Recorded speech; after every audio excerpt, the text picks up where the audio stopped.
AccusStats Video Productions presents from the LA Expo Hilton Convention Center in Burbank, California, AccusStats 8-Ball Invitational Championships. Along with Tony Annigoni, I'm Bill Incardona. This is just about the end of the fourth round action. You know, in a round-robin tournament, Tony, with 6 players, there's only 15 matches. This will be the 13th match, and it's a very, very important one, I might add. Are you saying it's down to the nitty-gritty, William? That's where it is now, down to the nitty-gritty. I was just informed it's the 14th match. I was never very good with my math. Anything past 10, I can't count. So, you know, but particularly when I'm losing all day in the football, you know, I have these problems adding up my figures. Anyways, this is the 14th out of possible 15 matches, and it's going to be a very, very interesting match. But the significance of this match is something that I want to elaborate on. The significance of this match is that 2 players playing. Efren Reyes is 3-1. Mika Immonen, he's also 3-1. Roger Griffis, who's not playing until the last match, he's 4-0. Now this is what has to happen for there to be a playoff. Efren or Mika, one of these 2 players will win, going 4-1. The only way that it can be a playoff is Roger Griffis loses to Francisco Bustamante in our next round. If that happens, then there'll be a playoff between the winner of this match and Roger Griffis. Now, Roger's been playing extremely well, but keep in mind, Francisco Bustamante has such a big, big, big break that he's more than capable of defeating anyone. Well, I think that you pointed that out. Bustamante has the big break, and he's going to be certainly meeting fire with fire in Roger Griffis, Roger the Rocket. Okay, he's got another big break. So it'll be a question of it would be kind of an interesting dynamic if Efren Reyes wins this match, and his countryman, who he gave his first loss to, ends up in a position to create a playoff that would allow Efren to play Roger Griffis. Yeah, and that's probably what Bustamante wants. He wants to be able to win against Efren Griffis for his man, Efren Reyes. There you go. Okay, but let's talk a little bit about the match at hand now. Efren Reyes and Mika Immonen. It looks like that Mika Immonen is playing as well right now as anyone in the world. He's the current world WPA world 9-ball champion. Efren Reyes started this tournament a little sluggish. He really didn't play Efren Reyes' style of pool. But as the tournament unraveled and progressed, he started to go back to that old form that we're all accustomed to watching him play. Right now, he's playing extremely well, and Mika Immonen is going to have to play his best game to defeat Efren Reyes. Well, you know, it certainly takes everybody's best game to defeat Efren. Something I've seen in this tournament is what you pointed out. Efren has not played his game, and in spite of the opportunity to capitalize on that, everybody just collapsed against him. You know, they had chances to beat him. Bustamante had chances to beat him. You know, Efren made a lot of uncharacteristic errors. In fact, I even used the forbidden word, he dogged it, on an 8-ball straight in the side. I'm sure I'm going to get lots of flack from pool fans everywhere for that, but that's what happened. Well, in the meantime, he's made his way to this very, very important match with a chance to win the tournament. That's correct. You know? So it's up to him to get him in position, but it's up to Francisco Bustamante to defeat Roger Griffis. And you know, that you make a good point, Billy, and I like to point out, you know, I watch golf once in a while, not a player, but I'm amazed at the prize money, and hopefully someday we'll have that prize money in pool. But something you notice is that a guy like Tiger Woods and the good players on the golf tour, Efren Reyes is not unlike those guys in the sense that he finds a way to win even when he's not playing his A game. That's for sure. You know, you hit the nail on the head when you said that the intimidation factor is always a big factor when you're playing Efren Reyes. But in the meantime, let's go down to the floor where Scott Smith is, and he'll introduce the players in just a short moment. Good afternoon, ladies and gentlemen. Once again, on behalf of Pat Fleming and Jay Helford, we'd like to welcome you to the AccusStats Invitational 8-Ball Championships. This is day number 4, match number 2. A total of 15 matches will be played in the regular schedule of the round-robin tournament, which features 6 of the world's greatest players. This is match number 14. We could end up with a potential tie. The winner of this match will have a record of 4-1. Our last matchup between Bustamante and Roger Griffis If Bustamante was to win, that would leave Roger Griffis with an identical record at 4-1 with the winner of this match. We could go into overtime approximately 8 o'clock tonight. At this time, we'd like to introduce the principals for this matchup. On day number 4 in the booth for AccusStats Video Productions is the voice of AccusStats, Mr. Bill Incardona, with his special guest, Mr. Tony Annigoni. Handling the racking duties for the Sardo Tight Rack is their spokesperson, Miss Leah Black. And yours truly, Scott Smith, will be doing the officiating. And at this time, we want to introduce the 2 players for this matchup on day number 4. Our first gentleman is sponsored on tour by Amsterdam's Billiards. They're located in New York City.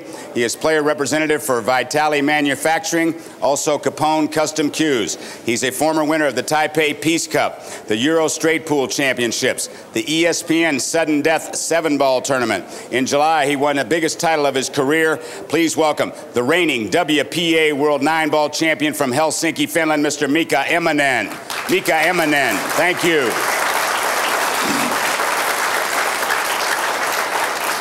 And his opponent, with an identical record of 3 wins and 1 loss, is sponsored on tour by Puyat Sports and San Miguel Beer. He is the only non-American to ever win the United States Open 9-Ball Championships. Former winner of the Bicycle Club Invitational here in Los Angeles. Former winner of the ESPN Ultimate 9-Ball Challenge and the WPA World 9-Ball Championships. Ladies and gentlemen, he is a 3-time World 8-Ball Champion from the Republic of the Philippines, known as the Magician. Please welcome Mr. Efren Reyes. Thank you. And gentlemen, you may lag for the first break. Good luck. Race to 8. Okay, very quickly, I'm going to review the rules. Okay, this is a match. This match is a race to 8. Lag to determine the break. The breaker must break the balls open. You're allowed to break from anywhere behind the head string. We're playing base of the ball. We're playing rotate the break, which I think is a very good rule. 8-ball on the break wins. 8-ball on the break accompanied by a scratch is a loss. Scratch on the break, incoming player has ball in hand anywhere behind the head string. 3 foul rules in effect. Fouls on all balls, no jump cues, and the shot after the break is an open table. All balls are neutral, including the 8. At that time, and at that time only, can you use the 8 as a combination. And you can hit the 8 first or to do anything you want with it, but at that time only. So that's the rules, and we're ready to play, Tony. All right, I can't wait. I think that, you know, what you pointed out about Mika Immonen playing as good as anybody in the world. You know, he had a very poor first match to open the tournament. I believe he lost to Roger Griffis 8-4. Roger playing extremely well. Absolutely, the following match, Mika got his game together. Okay, and he is here and he's ready to play now. I am going to go out on a limb again, William, which I know you like to see me out there, and I'm going to pick Mika Immonen to win this match. Well, I don't think you're going too far out on the limb, since he is the current world 9-ball champion, and he is playing as well now as anyone in the tournament. You know, and he has a bigger break than Reyes, so therefore, you know, his break will negate the finesse and the position play of Reyes somewhat. I think that Reyes will go on to win this match because of the intimidation factor, and that he's just going to figure out a way to win. 14 ball. Ball spread nicely over the table, nothing frozen, no congestion, and that spells trouble for Reyes in the first game. He pocketed 2 high balls on the break, and I think that either high or low would be equally as good.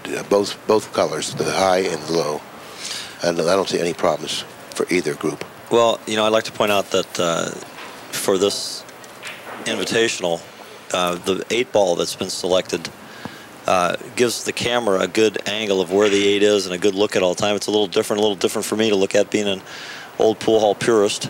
But I think that none of the players have had any problem with it. It's sure made our job easier up here. Oh, that's for sure.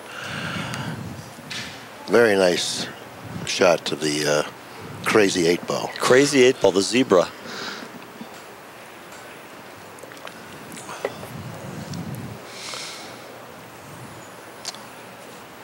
Well, in Mika, you know, we have another very extremely contemplative player. In other words, he looks at what he's doing. He seldom shoots before he's prepared to shoot. Well, it looks like that he's going to play the 9. He would like to drop for the 10 here, I would think. Oh, he can shoot. He can see the 10 now. Then that's different. William, one of the key comments you've been making all week is, you got to identify a key ball, and the next step is you have to look for trouble early. As you pointed out early on, there's not much trouble in this rack, but playing position, working your way back from the 8 ball is another recommendation you made for players. Maybe you could do that for us here in this rack while they're open. Well, it's a little late to do it in this rack because most of the balls have already been run off the table. But it carries more merit when you see a full rack, so you can determine then why it's best to work backwards. Okay. Okay, 9 to the 10. He chose to go 15, 9, 10 because there's no traffic like there is 9, 15, 10 in the 2 ball. Mm-hmm. After he passes the 8, the table will be relatively open, and he'll have a shot on the 11. He'll either play position for the 8 in the corner or on the side. Looks like he should just draw back about a foot or less, maybe 8 inches to a foot, playing position for the 8 in the side.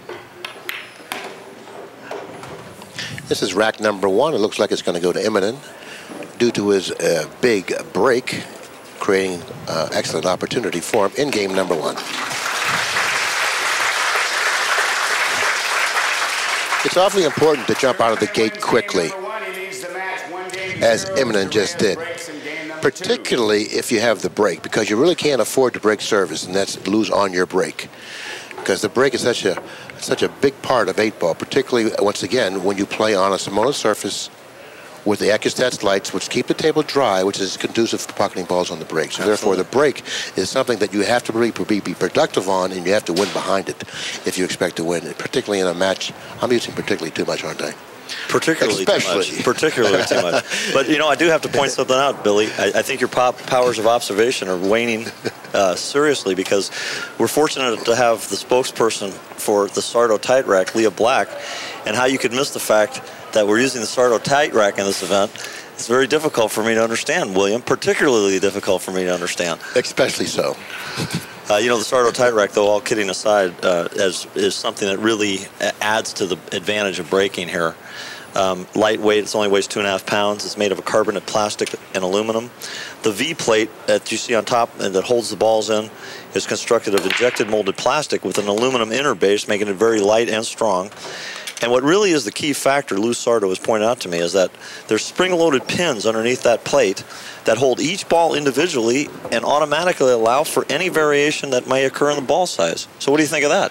I think that you've been well-versed on this. He must be on the payroll. I'll tell you, that Sardo's a tough guy.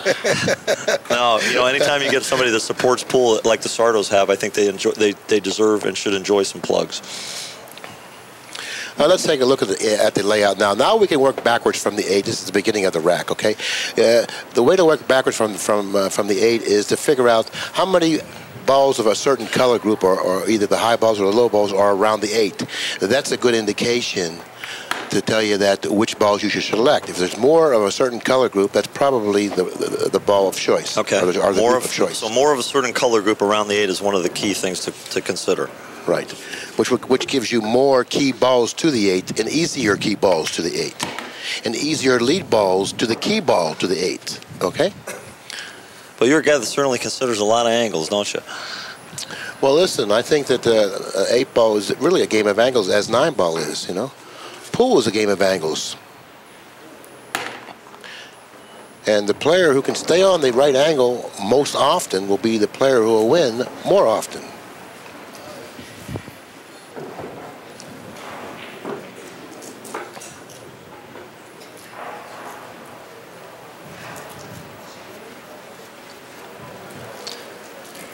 Watching Efren play is really a study in body language. I mean, he's got this cat-like lope around the table as he's attacking the balls. See, he would love to use a 7 as a key ball, but he really can't do that right now, because the 7 lays adjacent to the 8 in line for the, he's going to use the 4 as a key ball. He's going to shoot the 7, 2, 4, 8. I think the 12 blocks the lower right-hand corner pocket, therefore the 7 wouldn't be a good key ball. Reyes is very rarely going to make a mistake with his pattern and with his approach to the table and his his way of running the balls, because he's very, very, very intelligent and can recognize the correct way to go in mostly all situations.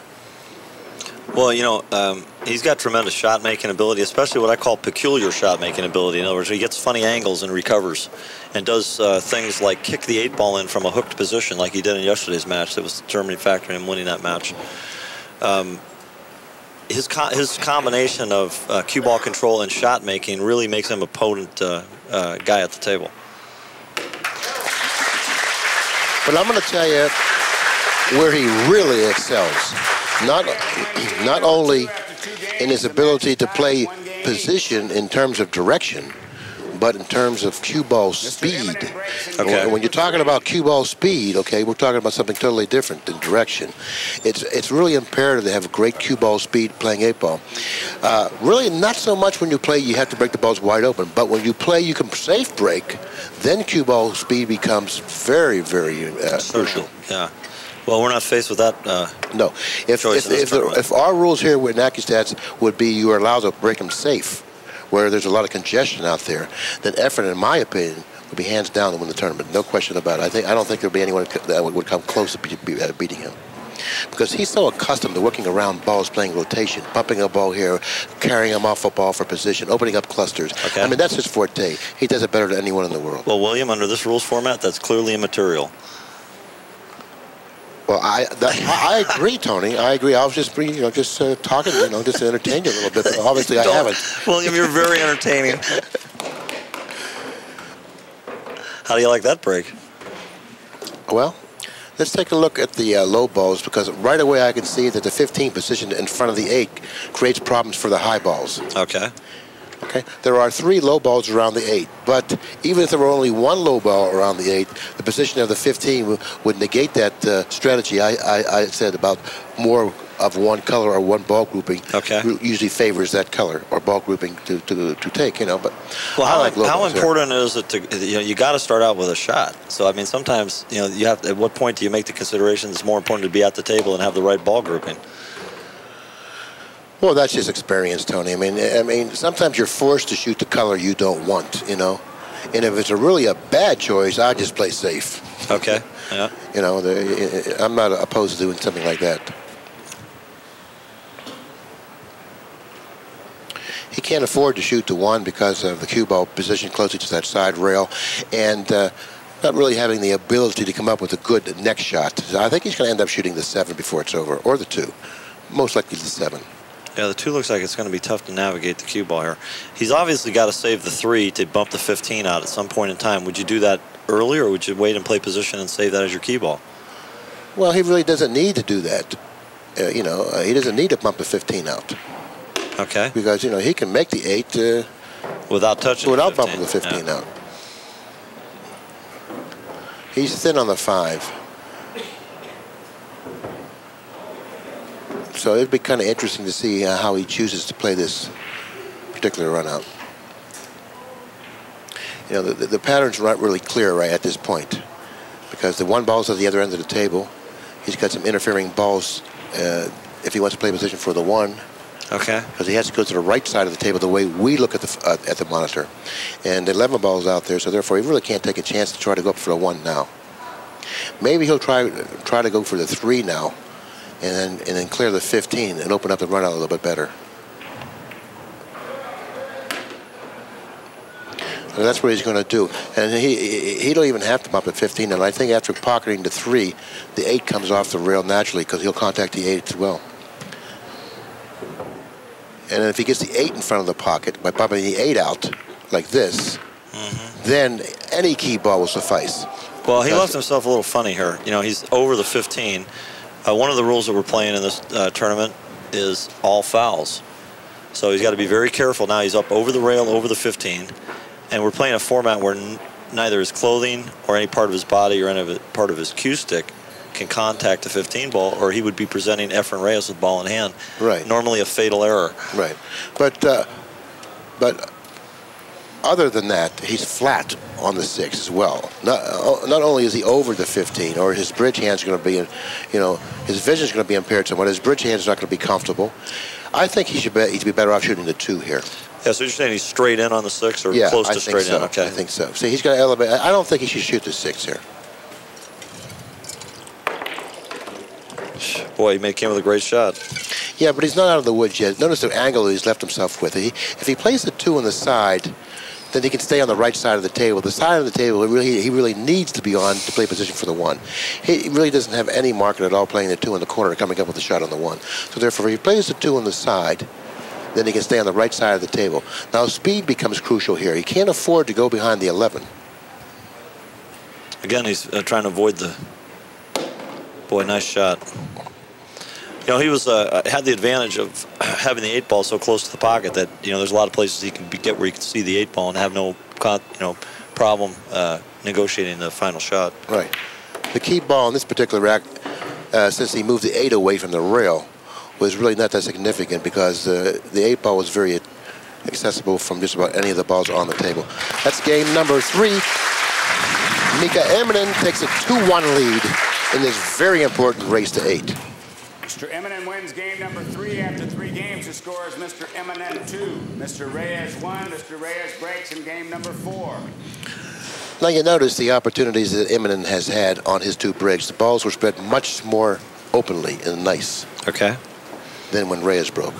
Reyes is going to need all his finesse play and everything he knows to defeat Mika Immonen because of that break. The break is so strong. Well, the word that comes to mind when you describe Efren Reyes is wily. He's wily at the table. In other words, he's always finding some way to negotiate the rack that the majority of players, in fact, the vast majority of players, not to mention commentators, haven't thought about. Exactly. And later in life, he'll be referred to as the guru of pool. The pool guru, huh? Yes. No, that's reserved for Bill Incardona. Well, I'm wondering how late in life does that occur to you? You know, is there a current guru? Would you be in that category? Is there an age limit, or is it just the mileage on you? Right now, he's unbeatable. I like that break. Great break. Look at the cue ball control. He's consistently put his cue ball at the that 1 diamond. Like if you look at the quarter diamond over from the center of the table to his to Efren's right side, his ball's always on that line. Yeah. It's very close in that line all the time. Take a look at the upper end of the table where the 15 and 12, I believe it's a 12, is positioned. What's it look like up there, Scott? Can the 15 be pocketed with comfort? 15 goes easily, yeah. Okay. So therefore, since the 15 does go easily, then high balls is definitely a consideration. I think I favor the high balls because of the 6 ball. Okay, 6 ball's kind of down there in no man's land. And the 4 ball. You see, the 4 ball's got the upper right-hand corner and the upper possible left-hand corner and the lower left-hand corner. But it doesn't have the lower right-hand corner, the pocket you want to pocket it in because of the position of the 11. And the 5 is in a funny position, too. Right. I kind of favor the high balls, but does he have a good first opening shot with the high balls? If he pockets the 15, we'll be able to come up with a shot on the 12. Yeah, it's possible he could double kiss there and get pinned. Right, but the 11 is closely positioned to the lower right-hand corner. Let's get a close-up of that 11, Dean, and find out how close that 11 is to that corner. Is it in the pocket or on the point or what? It's on the point. Okay, it looks like it's pretty close to the pocket, meaning that if he shoots to 15, if he gets in trouble with the 12, he'll have the 11 as an insurance ball. Okay. So he may go back to the 15, understanding that that's a possible insurance ball for him if he doesn't come up with a shot on the 12. He really wants to take the high balls here because of the 4, the 6, and also the 5. Well, he's really studying this thing.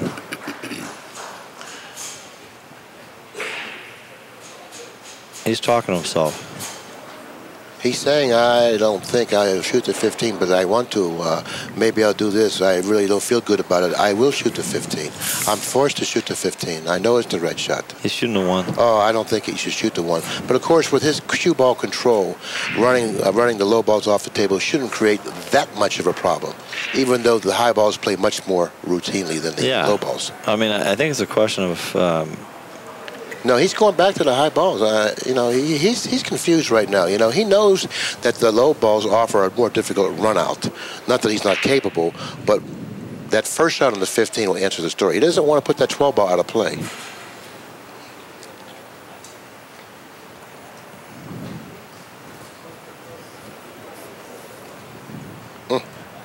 Sometimes it's tough to pull the trigger. So he's trying to get on the 5. It looks like to me.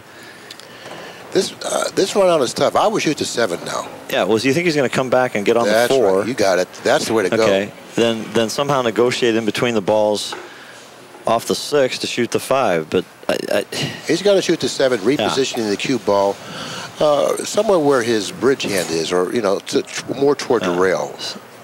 He's got to stay high in the 4. High in the 4, he's got to stay, so it'll give him the ability to drop nicely for the 6. He's bypassed that mark. Now he's going to have to shoot the 6. See, now he's starting to get in a little bit of trouble right now, but that's why the low balls were really not the color that he wanted. He wanted the high balls. He's going to have to shoot the 6, and it looks like he may draw the cue ball into the 4. In doing that, if he doesn't come up with a shot on the 4, he can always come up with a shot on the 5 with that field goal position in between the 9-13. Okay. If he can draw around the 4, that would be better, and straight in.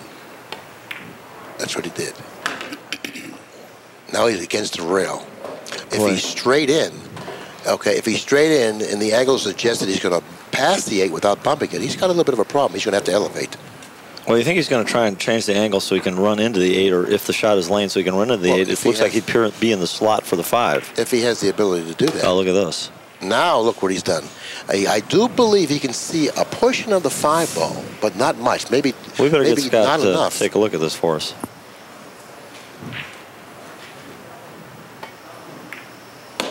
Okay. Right. You see, this run out was more difficult than the high balls.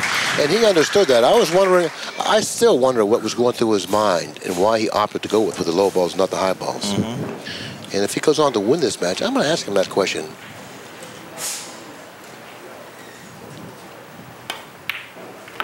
Nice shot. Look how he protects the cue ball by using the 11 ball and runs into the 11 ball and takes the speed off the cue ball so he can hit the ball with enough force, yet protect himself from a 2-rail angle scratch.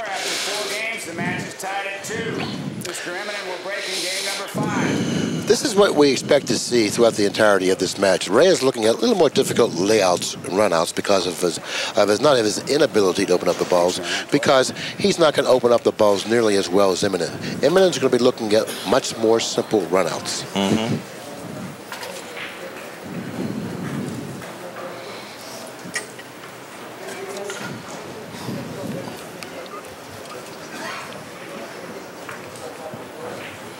Well, William, the incoming player, again, I missed Scott's announcement. Who's breaking this rack?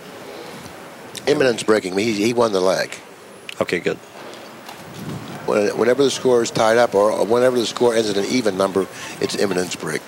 So Immonen breaks on evens and Efren breaks on odds. Whenever the total is an even number. Okay. 2-2, 1-1, 3-3, 5-3, 6-2. Notice how much power he puts into the break, and he pops the ball. And the 8-ball almost unbelievable. And so far in the tournament, 8-ball wins on the break, by the way. So far in this tournament, no one has made the 8 on the break. Well, that one's defying gravity. Now, what would be the rule, William, if before Immonen gets up to the table to shoot now, the 8-ball just falls in? They respot it in the position that it fell from. I believe that the high balls is the better of the two colors here because of the position of the 4. Well, it's looking to me, just looking at the rack and trying to capitalize on some of these tips you've been so generously extending to me. It looks like you could shoot the 14, the 10, come back down the table, 12, 13, 9, and then back up to the 11 and the 15 and possibly shooting them up the other corner. Now, the other option would be to come back straight down on those balls early. Which would you recommend? Well, it looks like he's a little flat on this ball right here. He wanted some sort of an angle here. I don't know if he's attained the angle that he wanted. He may have to do something a little bit differently here. If he goes forward, then he's okay. Well, he's drawing back for the 12 then. Well, he can go forward. Interesting. I like that shot. The 12 is the problem ball for him. Because both the 15 and the 11 can be pocketed in either corner pocket, the upper corner pocket or the lower corner pocket, giving him the ability to do a lot of things. Yeah, I see what you're saying. That the 12 has got some obstacles there. Although the 12 can go up in the corner that's by the 6 ball. Now, it seems like he's a little awkward on the 12. If he can pocket the 12 and stay above the 13, he'll probably shoot the 12.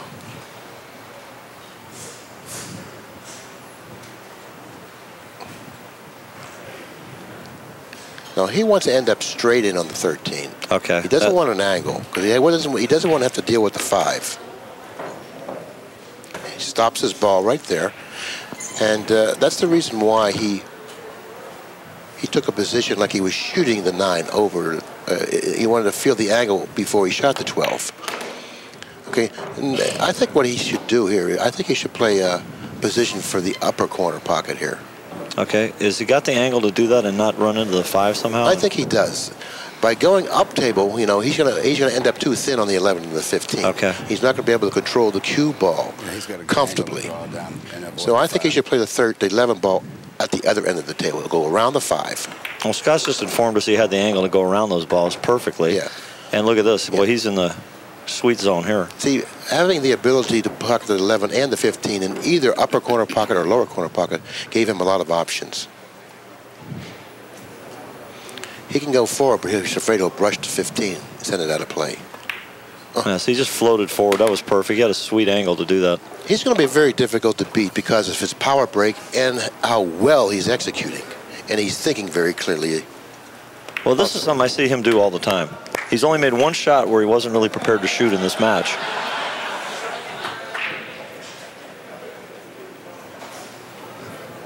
Now, what would happen if the 8 ball fell in as he stroked the cue ball and the cue ball scratched? I'm not going to touch that one, William. I think we call for a break at that point. Yeah.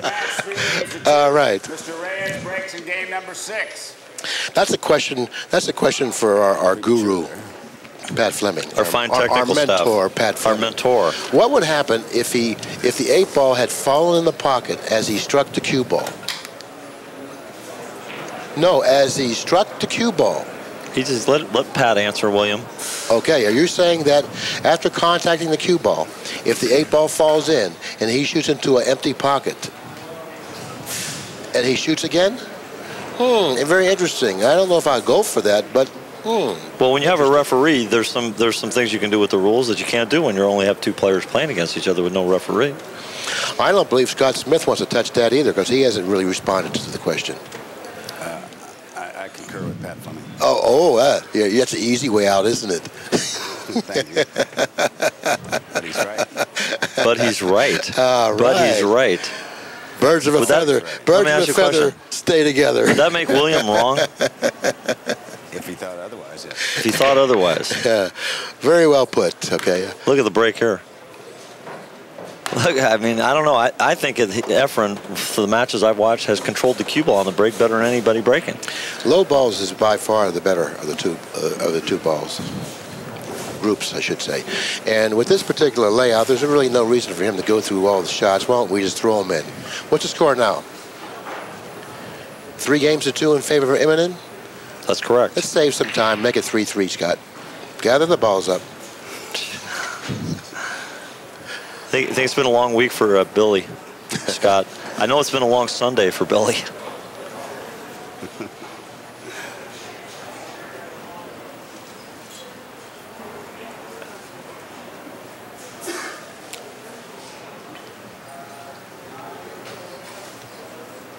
He may be saving the 4 for the key ball. He may play 1-7, 3-2 something, 6-4.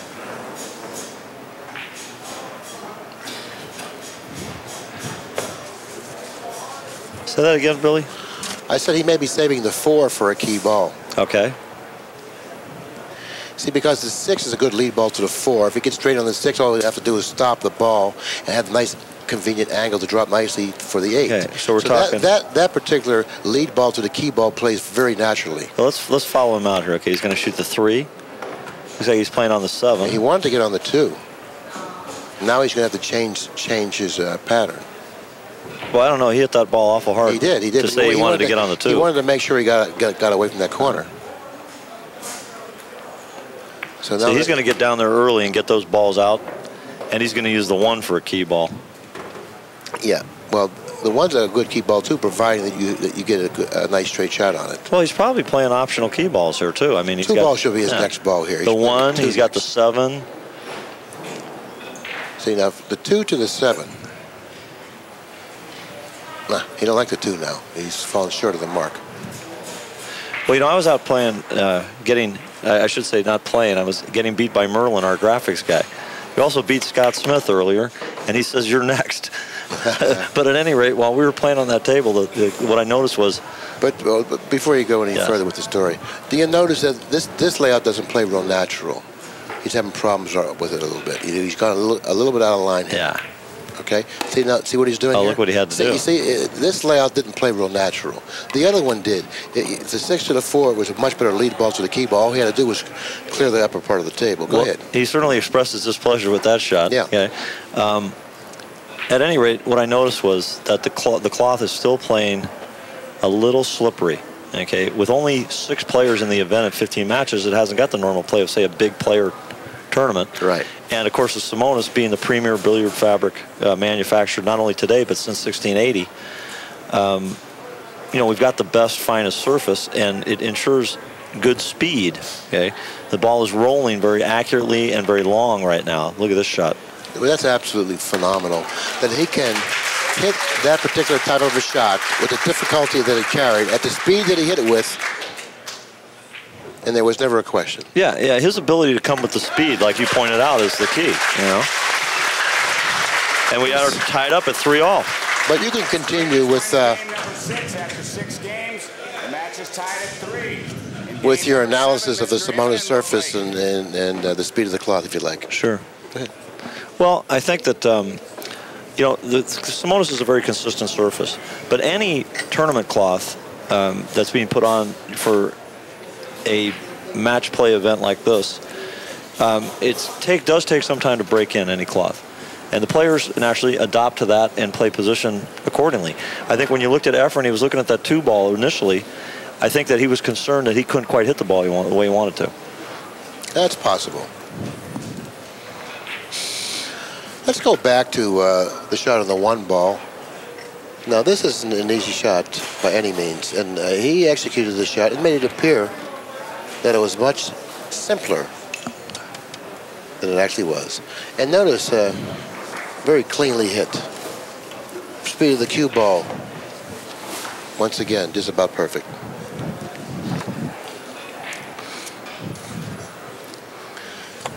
Immonen is preparing to break the balls in game number 7. 3 games apiece. Race to 8.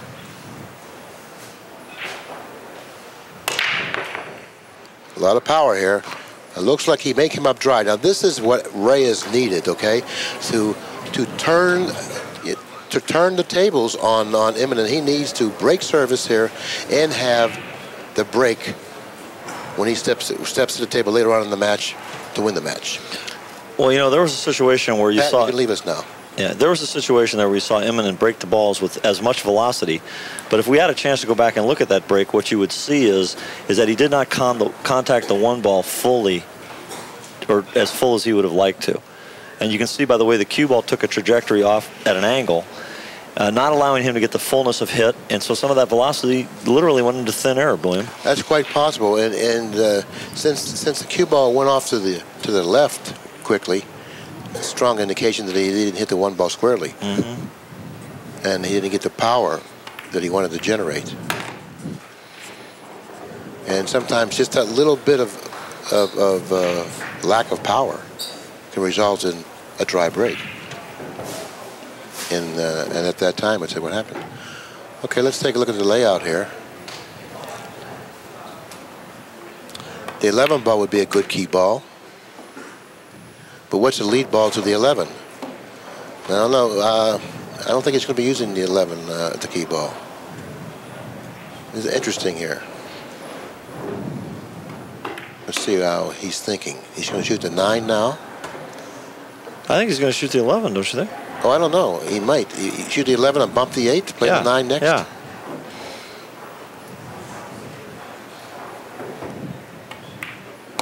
Oh, the 13-9. Look at this. 13-9, 14 out.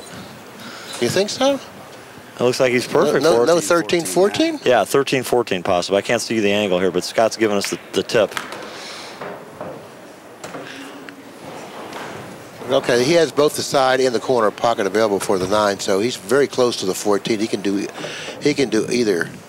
Well, we're watching the shirt foul there possibly on the 1. He didn't he's like already it. done that. See, he was a little tentative there, and he, if you will, let up on his stroke, and it looks like he's paid for it because he's really out of line here. Well, you know, as we mentioned before, he did have an incident in one match where he wore a vest and he shirt fouled a ball, and he was very close to doing that on the 1 ball. Fortunately, the eagle eye of Scott the Shot Smith was there to prevent any fouls, but I think it shortened up Efren's stroke a little bit on that ball. Yeah. But he was able to control the cue ball well enough to go into the 7 ball, stopping the progress of the ball, putting him in line. You think he controls the cue ball good? Oh, he's really something. You know. But he's human, you know. He's human. He's human.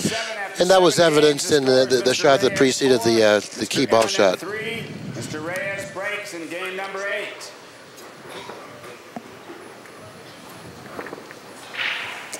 Well, you know, I'm getting a little whisper in my ear from our technical guru and mentor, Pat Fleming, that, you know, we don't have time to review the whole tape right this moment, but it appears no one has actually missed a ball they've attempted to pocket. Yeah, that's the way I see it as well. And it's going to take Immonen coming up dry. From the break. And then Immonen didn't make a ball on the break. Yeah, it's going to take Immonen coming up dry for Reyes to win this match because both of these players are executing so well. And with Immonen's break, the power that he has, he's going to have the opportunities that he probably needs to win the match. Efren is probably going to make good on the opportunities he needs to stay close to, so he has a chance to win the match. And it took Immonen's inability at that time not to come up with a ball on the break. Efren has the ad now. He's got the advantage. Yeah, big and edge. if he holds break, he wins the match. Big edge. Oh, he didn't hit him that well. Once again, he didn't hit him square. You know, they were not hit square. He didn't hit him that well. Now advantage may go back to Immonen. Even though he trails in the match by 4 games to 3, he may have the advantage back. Too close to call right now. But if he runs out, very clearly, he does have the advantage. It's a Sardo tight rack. Sardo tight rack is the advantage? No. Was that why it's tough to make balls in the break? And he's been with us all week long, too, by the way.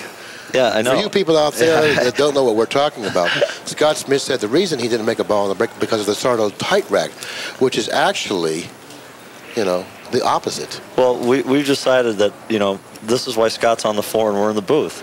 He can see better than you and I, and we can talk better than he does.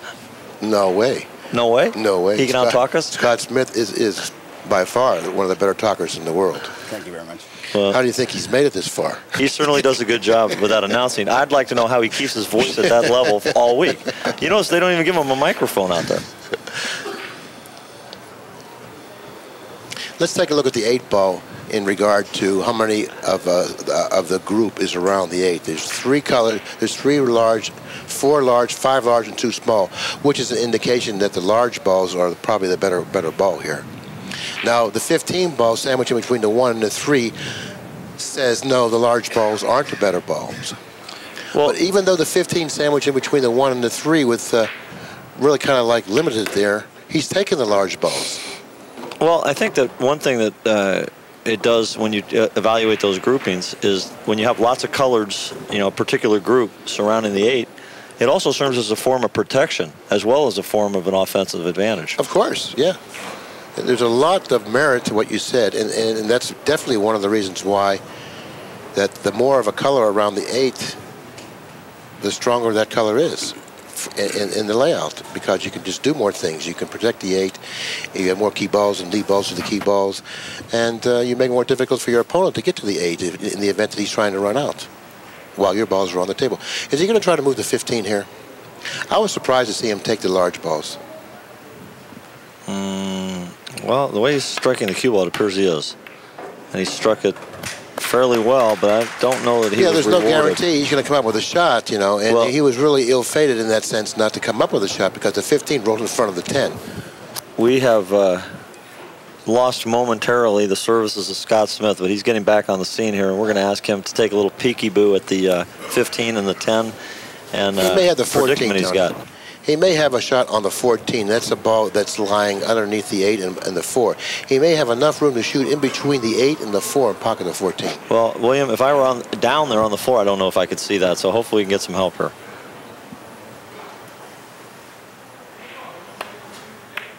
Good shot. Boy, you got an eagle eye still, William. Well, you know he's in top stroke when he can spin the ball like he did just then. Through there. And pocket that type of a shot to carry that degree of difficulty and pocket it in the center of the pocket. Okay, now I think would be a good time for him to, well, no, let's take a look at the angle that he has. I can't see because he's standing in our way. I was saying now it might be a good time for him to play position for the 10. You know, because the 10 is a ball that he really must clear.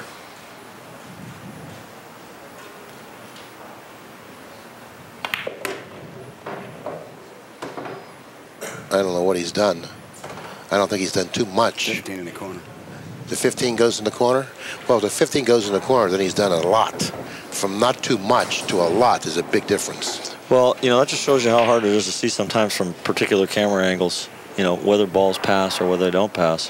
The way he's looking to see if the 15 passes is an indication to me that that's not what he planned to do. I think he planned actually to come up with a shot on the 10. And he fell short of the mark, and he's forced to play the 15. It's going to be a tight squeeze because he was down there closing one eye to see if, in fact, the 15 did pass and how much room he had. It was very tight because the 15 hit the top side of the pocket. It was tight and blind, you know, meaning that he wasn't looking into the angle that he was trying to pocket the ball. He was looking away from the angle that he was trying to pocket the ball. So it makes it difficult to negotiate those tight fits. And he couldn't see the point of contact very clearly then.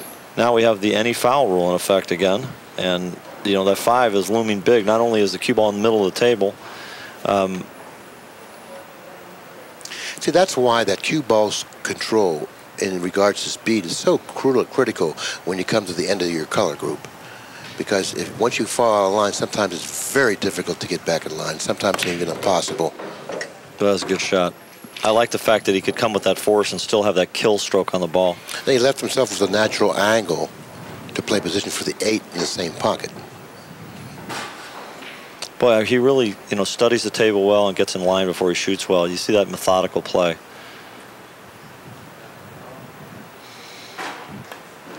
Nicely stroked, very softly pocketed, which requires that he stays down on the over the ball. Yeah, we don't see him moving too much off the shot. And the way he executed that shot and the speed that he hit it with. Game number 8 after 8 games. The score is Mr. Immonen 4, Mr. Reyes 4. Mr. Immonen breaks in game number 9. The speed that he hit that shot with and how solidly he stayed over the over the balls is a strong indication how comfortable he is with his game. Okay. Quite often you'll see a player shooting at the shot, the type of that particular shot. He'll jump a little bit after contact, not before contact, after contact. He'll jump a little bit, like, ooh, did I hit it good? Yeah, like a flinch. Yeah, you know, he just was solid. He knows he's going to hit it good. So therefore, there's no reason to flinch or jump or anything like that because he's so confident about the way he's playing right now. Well, another way to describe that is that he finishes his stroke virtually every time. Without any body movement. Exactly.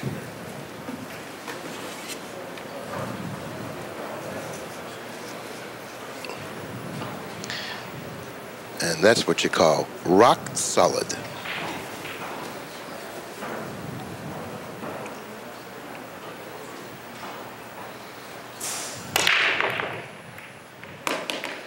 Well, he certainly, look at that. Power, 8 on the break. That's the first time. Bingo. First time in the tournament that any player has made the 8 on the break. 8 on the break is a win. Mr. Immonen wins game number 9. After 9 games, the score is Mr. Immonen 5, Mr. Reyes 4. Mr. Reyes breaks in game number 10. And still, neither player has made a mistake. Yeah, the only mistakes have been not making a ball in the break. Exactly. And that's happened twice, is that correct? It's happened twice. One apiece. And that's the reason why Immonen holds a 1-game advantage at this point.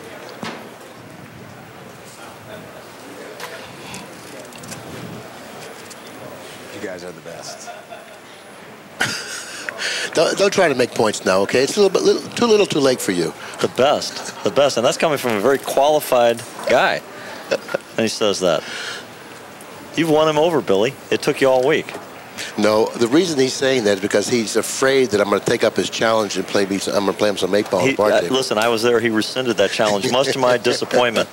I had stacks of money ready to venture on this. Oh, yeah. Okay, well, let's go. Let's take him down there tonight, Scott. Okay, it's absolutely imperative that Reyes pockets a ball on the break. Not that he has a lot of control over that, but he certainly has control in hitting the 1 ball solidly. Look at that. Nice break. Look at this. But does he have a shot? He's going to have a shot. Does he have a shot? He's got a shot. He doesn't have a shot. Can he make the 2-ball, Mr. Looks Smith? like he got ice cubed there for a minute. If he cannot make the 2-ball, what an injustice this is. He's forced to take the low balls. This is a situation we discussed earlier in the telecast, okay?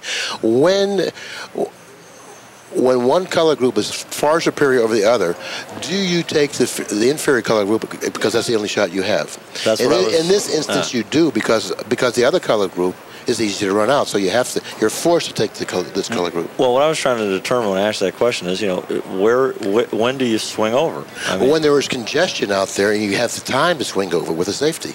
Okay, well, do you think that if he can see the 2, and I'm being advised by Scott Smith, we're getting the signal here, he can see the 2. Another thing he can do is, and he's done this really effectively, is shoot the 2-ball off the 13 into the side, breaking the 6. Mm-hmm. See if he goes for that. No, he didn't need to. Well, the 13 may have not been positioned fat enough. Yeah, okay. Well enough for him to be able to kiss it in off the 13. But I'm sure he'll alleviate the problem with the 6 and the 13 before he leaves the table. Well, don't you think he left himself kind of rough here? Well, maybe he started out with a tough shot. He took what the table offered him.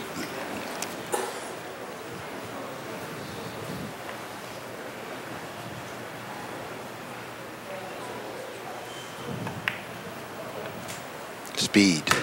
Notice how softly he can hit balls to carry the difficulty of that particular shot, but yet have the confidence in the ability to control the cue ball as easily as he did. Well, that I think, he got right in the slot, I like to call it. If you look at the rack as a puzzle, and there's a key to the puzzle, this guy puts the cue ball in the key faster than anybody in pool. Okay, Scott, once again, obviously the 6-ball will pass into the side pocket. Is that correct? 6-ball play, yes. Okay. This is a foregone conclusion, then. This match is once again tied up.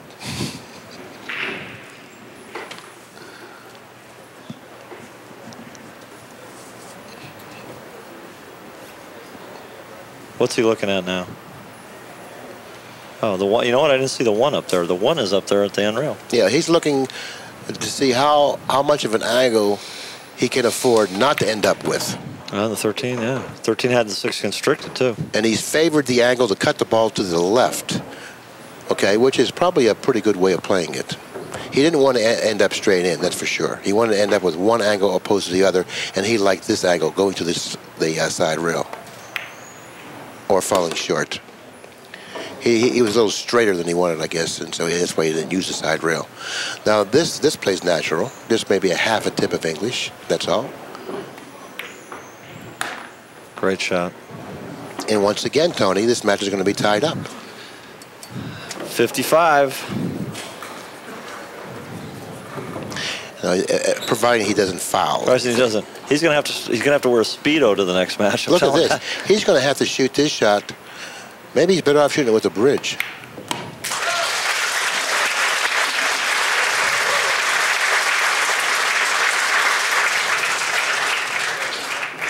Mr. Reyes wins game number 10. After 10 games, the score is Mr. Reyes 5, Mr. Immonen 5. Mr. Immonen breaks in game number 11. Well, not to seem redundant, Tony, but this match in itself supports the fact that the break is the most powerful shot in this format. Well, I think that we've known that from the beginning. I mean, you know, as our other expert commentator, Larry Schwartz, pointed out, it's the great equalizer in these matches, rotate break. Rotate break makes for such close matches, and we've had so many heel matches in this tournament, and that's what I really like, because it's a true test of character when you go to the hill with your opponent. You know, that's the true test of character, and that's what a lot of people come to see. They come to see people that are up against it, you know, a lot of pressure out there, and how they perform under those types of conditions. You just described the exact reason I watch golf. I do not play golf, but I watch it because there's lots of pressure. It comes down to the end, and there's lots of money. There's the big breaker right here. He hit him really well. Really well. If he comes up dry here, it's really an injustice. Well, this makes for a better match, doesn't it? This does make for a better match. But we know Reyes is going to run out.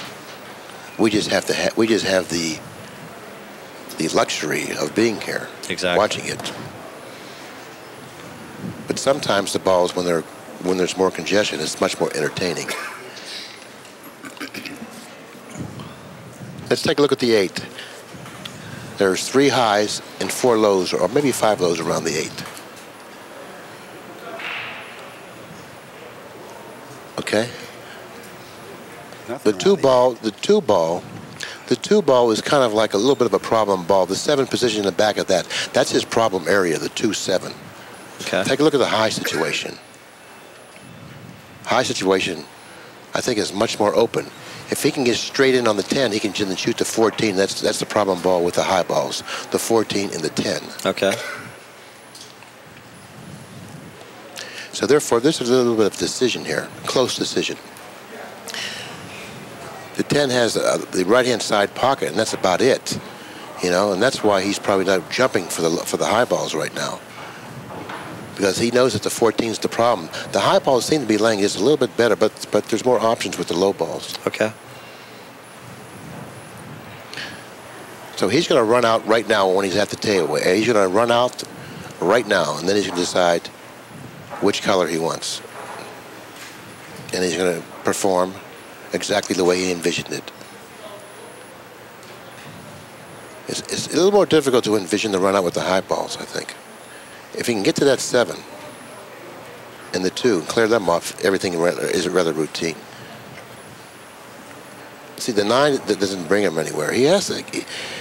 The 9 brings him to the 12. He can go cross table on the 12 after pocketing the 9 if he can hold that angle and play the 10 on the side and stop for the 14. Okay. Okay. No, I like that. I like that. I'm just, you know, really studying him. Okay, I'm watching what his pace around the table is just so different than everyone else's. You know, he's very relaxed. It says like here's the way I see it. I see him playing. Well, he's going to play the 12 now. Okay, he may use the 9 to fall on the 10. I thought he might use the 9, 11, 12 and go cross table. Okay, he would like to fall on the 10 now, you know. But if he had ball in hand, he would position it for the 9 to fall on the 10, clearing the 9, getting the 9 off the table. He would like to fall straight in on the 10 right now, but he's falling short of the mark, and he's bypassed his mark on the 9. He's created a little bit of a problem for himself here. But he's got to eliminate the 10. That's his big problem ball. That'll open up the pocket for the 14. Well, you know what, Billy? I look back at my notes, and I've taken copious notes on your comments, okay, trying to learn a little bit about 8-ball. And one of the big keys you said was balls in the middle of the table are trouble. Eliminate them early if you can. And that's what he's done. So that was the problem ball. So now he has room to pocket the 14 because the 10's no longer there. So it looks like, see, but the 8-ball is in an awkward position because of the 6. Does the 6 block the side pocket for the 8? I know the 3 blocks the lower left-hand corner.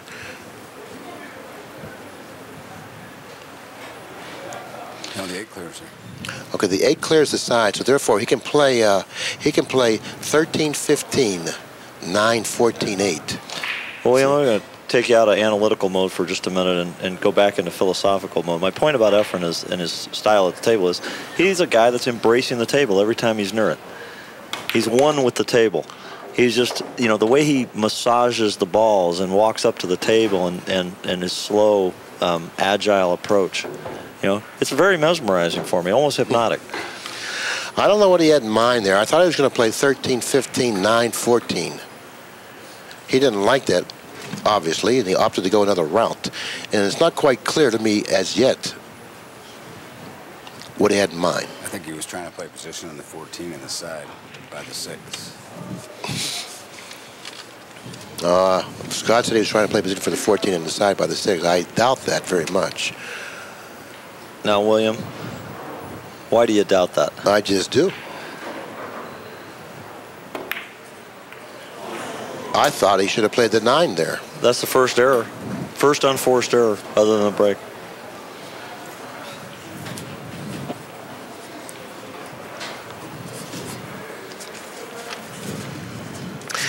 The reason he probably didn't play 15-9-14 was because of the position of the 8. He wanted to make sure he bypassed the 8 because he didn't want to get hooked, obviously. And by being careful in doing that, he would have probably set himself out of line on the 9 and would have ended up with a bad angle on the 9 to drop nicely for the 14. That's why he probably opted to go the other route. Scott could have been right with he wanted to play position for the 14 in the side, now that I look at it a little more clearly. And I really hate to admit that. You didn't actually admit it. You said he could have been right. That's like admitting it, okay? Okay, for you, that's definitely like admitting it. That's almost like swearing on a stack of Bibles for it.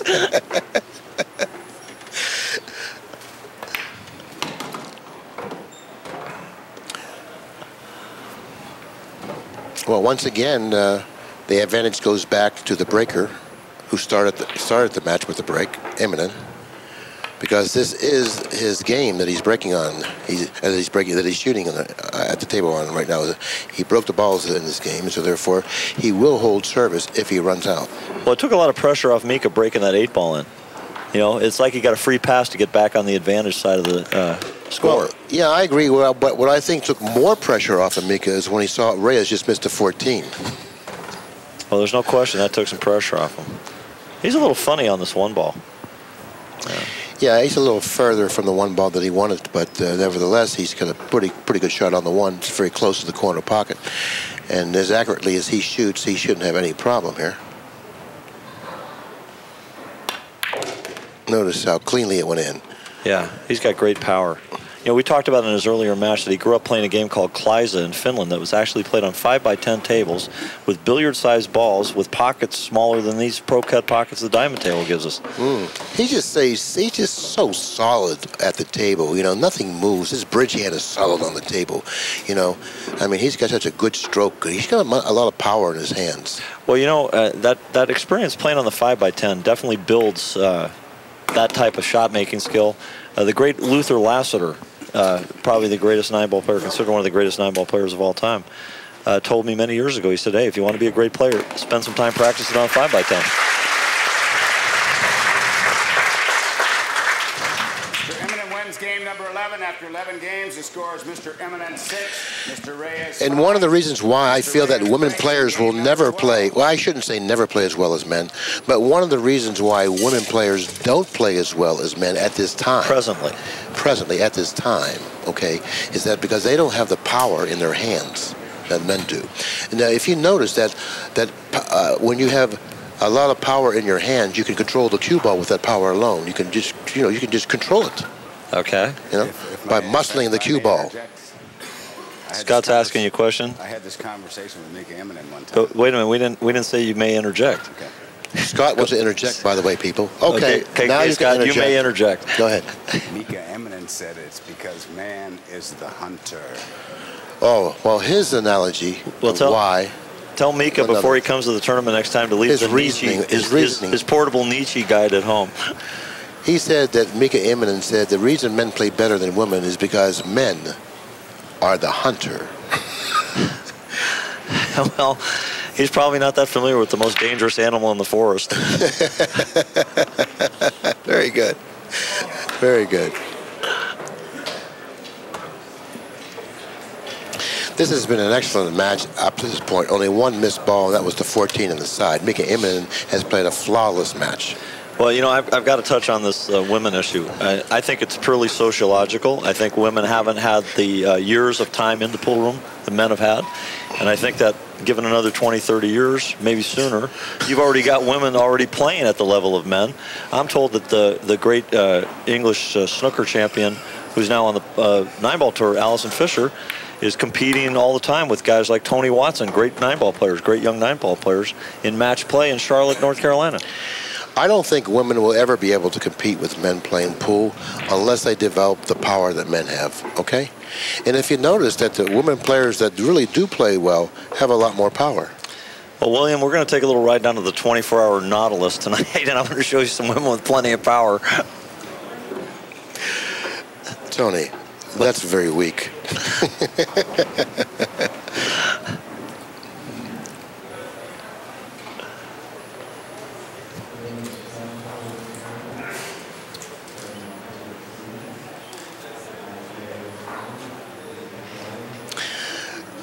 Now that we've hit on that subject, we'll talk about it more, but maybe not right now.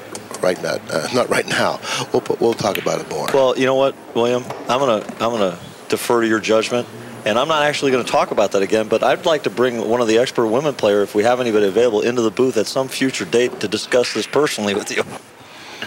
Well, you wouldn't be accomplishing much if you did that, because women were going to defend women. Okay. You know, you're just digging really a deeper dish for yourself. I'm not saying that women are inferior. They just don't have the physical attributes that men have in order to play this game as well as men. That's all. You know. But if women want to take it personal, that's up to them. And if you can tell me a legitimate reason, okay, why women don't play as good as men, I'll listen. I gave you one. No, that's not a legitimate reason. They've played long enough. Hey, when a man is born and he plays a month and he plays good, what's responsible for that? I mean, he's only played the game a month. Why does he play better? Who are those guys? All right, hey, some men are natural. They can only play. They can pocket ball after ball only playing a month. They just have more potential because they just have more power. You know, that's all. They have more power.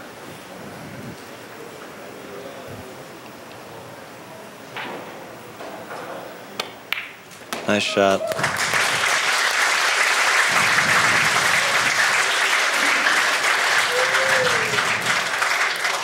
Mr. Reyes wins game number 12 after 12 games. The score is Mr. Reyes 6, Mr. Immonen 6. Mr. Immonen breaks in game number 13. Well, it's obvious that to a degree the majority of men have more power than women. That doesn't prevent women from developing as good or better technique that allows them to compensate for the lack of power. The woman that has the best technique in the world is Alison Fisher, okay, by far. Jean Belucas is no longer active, okay? So we don't going to count her. So therefore, that's not she's no longer active. I heard she was coming out of retirement. So it's not relevant. I watched Jean Belucas beat Buddy Hall when he was playing his best, 11-4 in a tournament in Akron, Ohio. I'm not saying that a woman can't beat a man Toledo, Ohio. in a match. Okay. I'm saying that women can't beat men in general, okay, on a consistent basis. And I'm going to go back and say just one last time, and I'm going to drop the subject. I think it would be preferable for you to discuss this with Alison Fisher or Jeanette Lee. If they care to discuss it with me, fine. Believe it or not, Tony, I have to agree with Billy for once this week. It's killing Scott, that's what's called falling on your sword. I'll tell you, you really can't stand it. Yeah. Now tell me, what woman can do this? Watch. Okay. I'm going to give you one. What woman can do? Oh, my goodness. What woman can scratch on the side on the break? Is that your question? Okay. I'll tell you what. I'm going to give you a name out of the past, okay? They could do that. And fortunately, you're old enough to remember this name. No, Bonnie Hoffman. No way. There's no woman that can break the balls that ever lived. No woman that ever lived can break the balls with more power than Mika Immonen. No woman that ever lived. Yes. And furthermore, I want to get off the subject. You want to go on with the game? You started. I'm going to end it. Well, AccusStats is going to post your email on our website, so women can send their comments on this issue directly to you. All right, let's take a look at the situation at hand. Reyes is confronted with. For me. High balls is the better of the balls, providing that he can loosen up to 3 from the 5th, from the 13. Maybe. More intricate work with the high balls. Okay. But if he can take the 15 off the table, then it's not. What's he trying to make the 13 off of the 7? Well, how about the 7, the position on the 7 to break the 13 and the 3 and leave yourself on the 2 or the 5 and play the low balls? Well, he may end up doing that. He's looking to shoot the 14, probably going into the 13, but no, he can't put all his eggs in that basket. If he doesn't come up with a shot in the 13, he's dead. He's going to take the low balls. He's going to try to clip the 13 now, softly, opening up the pocket for the 3, and still stay in line for the 2. And it wouldn't be a bad idea to shoot the 4 and get that out of there. That way he can play position off the 5. Well, he didn't do it. He didn't do his job. Instead of breaking it out, he broke it in. He got lazy and he didn't do his job. He hit the wrong side of the 13.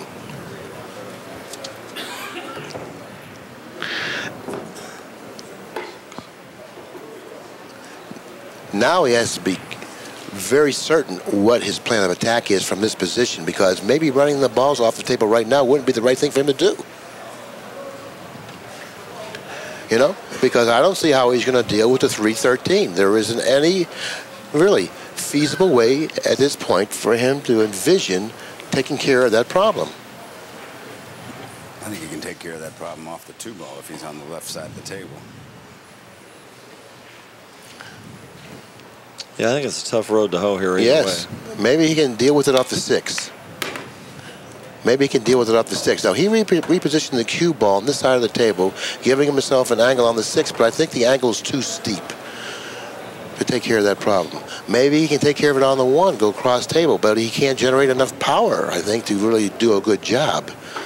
If he plays position on the 1, cutting the 1 to the left, sending the cue ball cross table into the 3-13, that's a possible solution. Well, if he takes a thin enough cut on the 1, then he would have enough power to break the balls accurately. And that's what he's trying to do. Okay, like I say, you know, hit that perfect cue ball speed. By the way, you know, there aren't very many ways to deal with that problem with the 3-13 if you take the low balls, and to commit yourself to run out from that position, well, you'd have to have a lot of confidence. Here's his cue ball. If we look at the telestrator for a minute, you see the angle he's got. Is he going to try and float in here? The proper way is to nick the bottom of these balls, right?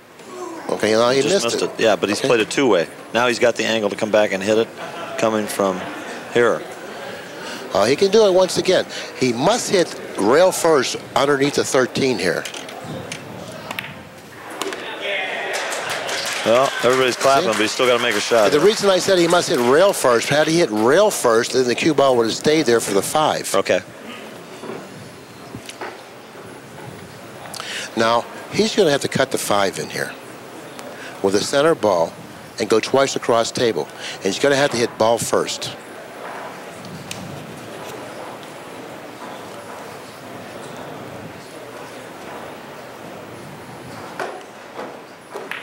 Wow, what a shot. That's exactly how he played it. And he got really, really good results with the shot, with the exception of the angle that he's ended up with, okay? He's scratching his head, which is an indication that he doesn't like it.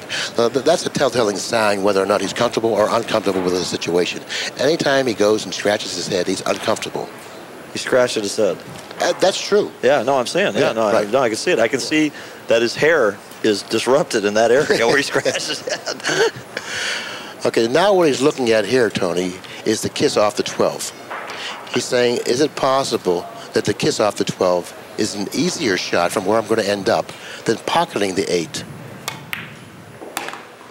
Now he can either play the kiss, or he can play, or he can just use the 12 to kiss it in, or he can just cut it in. He's going to cut it, and he's usually going to come across table and use the 10 for a sideboard to prevent a scratch. Okay, we'll find out. No, it looks like now that he's playing the kiss.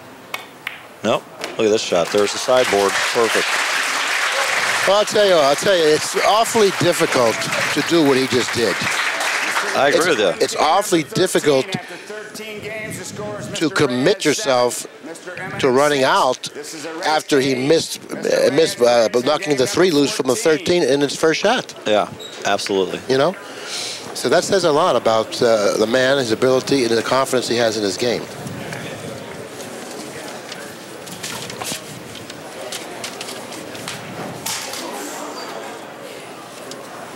What's that? Okay.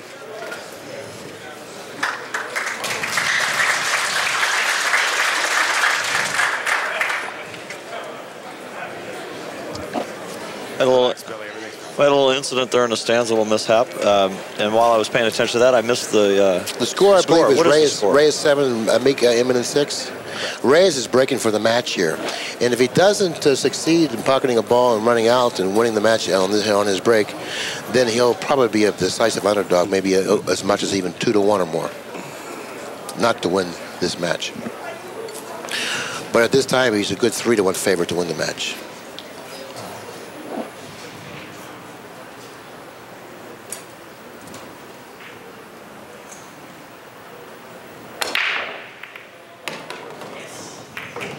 Usually that's all he needed was a ball. Oh, look, he said, come on, Aid. He said, come on, Aid. He did it. He did it. He did it. Look at that. He did it, he said. How about that body language? How about that body English? I tell ya.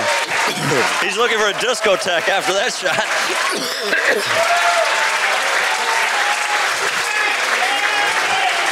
Turnabout is fair play. Actually, this makes for a more exciting match with Griffis and Bustamante. Absolutely. We've got the drama factor going for sure.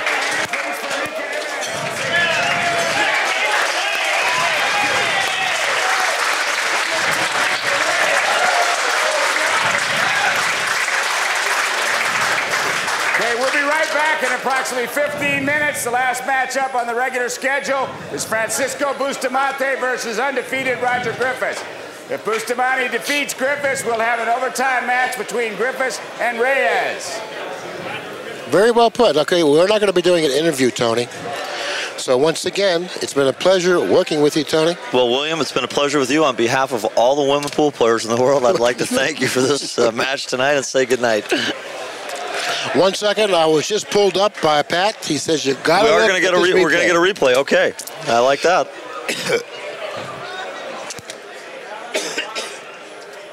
Well, I'm being told we're going to get to see Efren's little dance here. Watch this. We're going to point him to a discotheque tonight.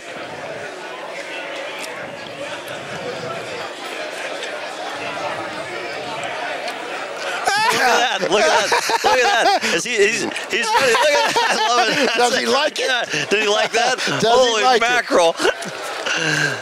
Baby. Baby. Great replay. Thank you, Pat. Okay, on behalf of Tony Annigoni, this is Bill Incardona. Thanks a lot for supporting AccuStats. Give Pat a call. 800-828-0397.